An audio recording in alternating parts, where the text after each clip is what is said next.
Passo Fundo vai ser representado no Fórum Internacional de Diretores de Festivais de Folclore, que acontece de hoje até sábado, na cidade de Bogotá, na Colômbia. O passofundense Paulo Dutra, presidente do Festival de Passo Fundo e também da Associação de Organizações de Festivais Folclóricos do Rio Grande do Sul, é quem vai representar a cidade e também palestrar no encontro.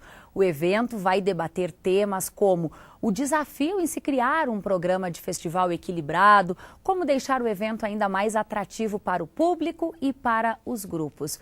O Festival Internacional de Folclore de Passo Fundo é considerado uma referência, pois está entre os melhores 10 do mundo e é realizado em Passo Fundo desde 1992. Você vai ver agora um trabalho desenvolvido dentro da UPF pelo curso de Engenharia de Alimentos, que pode ajudar pessoas com intolerância ao leite. Foram cerca de 2 anos de estudos para um resultado inédito. Você com certeza já viu nas prateleiras dos supermercados vários produtos com baixo teor de lactose. E foi a intolerância de algumas pessoas ao açúcar do leite que motivou esse grupo de alunos, coordenado por um professor, a desenvolver um leite condensado com baixo índice de lactose. A ideia foi ofertar algo além do que já existia no mercado, né? E eles mesmos vieram com as ideias de desenvolver esse produto de baixa lactose e de grande consumo no Brasil, na verdade, né? Para você ter uma ideia, em 2010 eram cerca de 800 mil toneladas de leite que eram destinadas para a produção de leite condensado no país, né? Em boa parte dos casos, os sintomas de quem é intolerante são leves e muitas vezes passam despercebidos. Apesar do número ser variável, essa professora explica que, dependendo da região e da etnia, há estudos que apontam que de 20% a 50% da população possa ter ou desenvolver intolerância. Ela é causada devido à falta, ou baixa quantidade da enzima lactase. Então, tem a deficiência primária, que é com controle genético, depende desse controle, e a secundária, que ela é causada consequente de uma lesão intestinal. Então, às vezes, uma doença de Crohn, uma doença celíaca ou até mesmo uma desnutrição causa uma lesão que gera intolerância. Foram 2 anos de estudos e muitos testes para chegar a um produto final muito parecido com o leite condensado tradicional.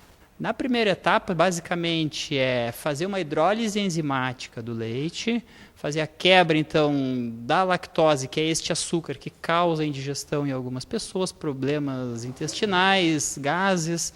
Então, fazer a quebra desse açúcar do leite em 2 açúcares diferenciados.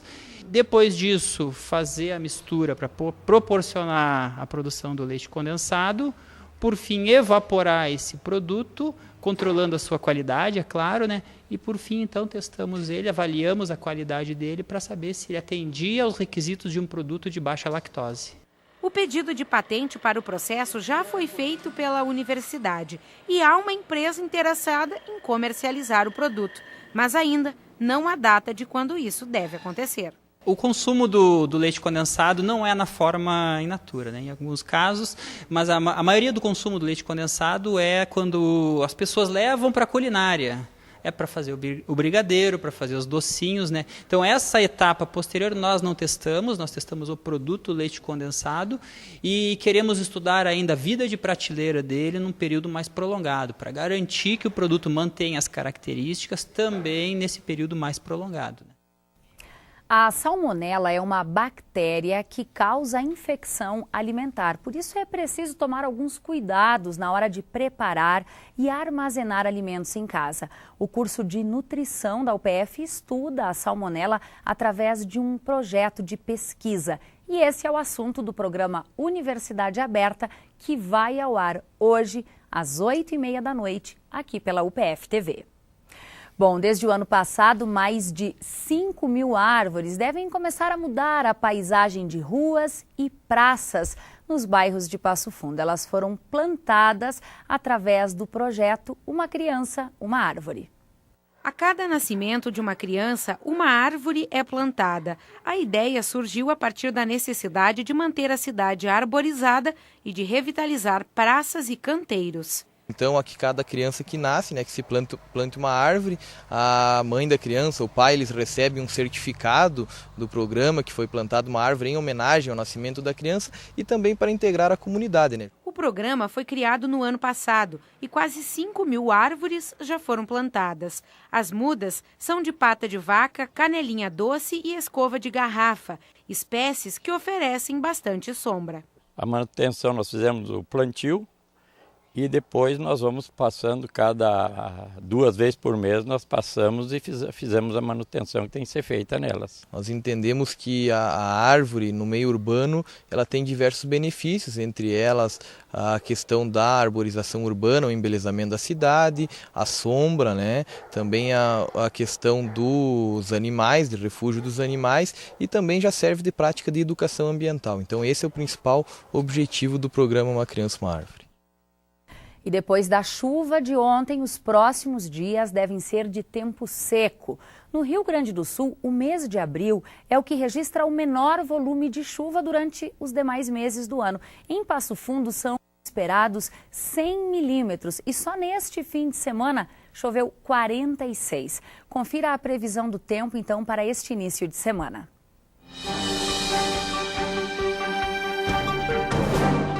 Previsão de uma terça-feira com tempo seco em Passo Fundo, sol com poucas nuvens, mínima de 11 graus e máxima de 22.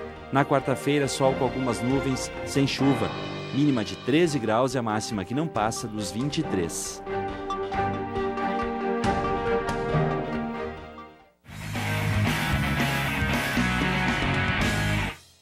A equipe do Passo Fundo não conseguiu superar o Internacional no Beira-Rio ontem à tarde e perdeu o jogo por 2-0. Com esse resultado, mais a soma do gol de Magrão pelo Novo Hamburgo aos 44 minutos do segundo tempo contra o Caxias, o tricolor ficou fora da zona de classificação para a próxima fase do Campeonato Gaúcho. Para se classificar, o Passo Fundo precisava vencer o Inter em Porto Alegre e ainda torcer por resultados paralelos de Aimoré, São José e Caxias. O Passo Fundo encerrou a competição com 20 pontos na 9ª colocação.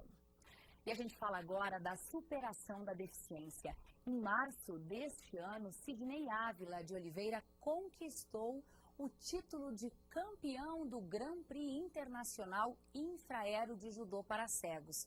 Através do esporte, ele busca por igualdade, por inclusão e tem conseguido muito mais do que isso. Veja só.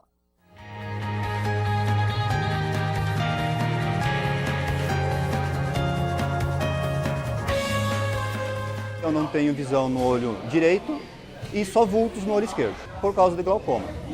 Surgiu lá com 20 anos e tudo que eu fiz para barrar ela passou por cima e chegou ao ponto que está hoje. Com 39 comecei no judô, procurei a UPF para tentar fazer uma arte marcial. Nesse momento encontrei o Jefferson, do projeto Atleta do Futuro, e aí começou o judô propriamente acontecer comigo, né? Da primeira aula para frente já foi assim, um encantamento, uma paixão à primeira vista, vamos dizer assim, né? Eu não pretendi mais parar desde o dia que eu comecei a fazer judô.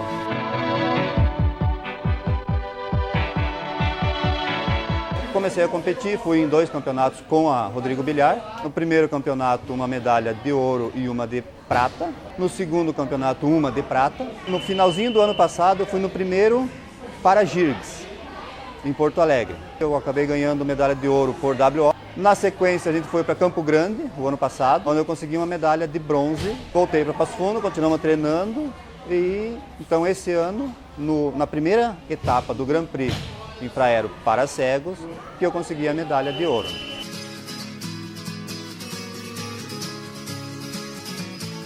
A medalha é, na verdade, a coroação por aquilo que tu treinou, mas o judô em si representa autonomia, autoconfiança, sociabilização, tu se entrosar com as pessoas, tu conhecer mais gente, você se adaptar às coisas que estão aí, se não for por um esporte ou por uma atividade extra-lar, vamos dizer, né, fora de casa, você vai ficar recluso, vai ficar lá dentro de casa. Então, o judô para mim representa voltar à vida, voltar a participar como, dá para dizer, como normal.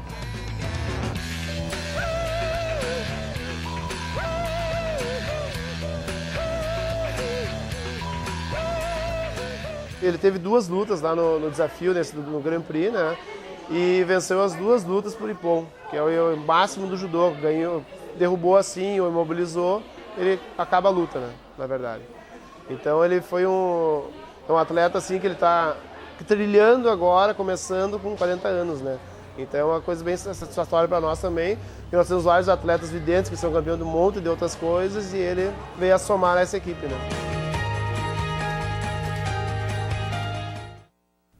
Canal de Notícias volta amanhã sempre ao vivo ao 12h30.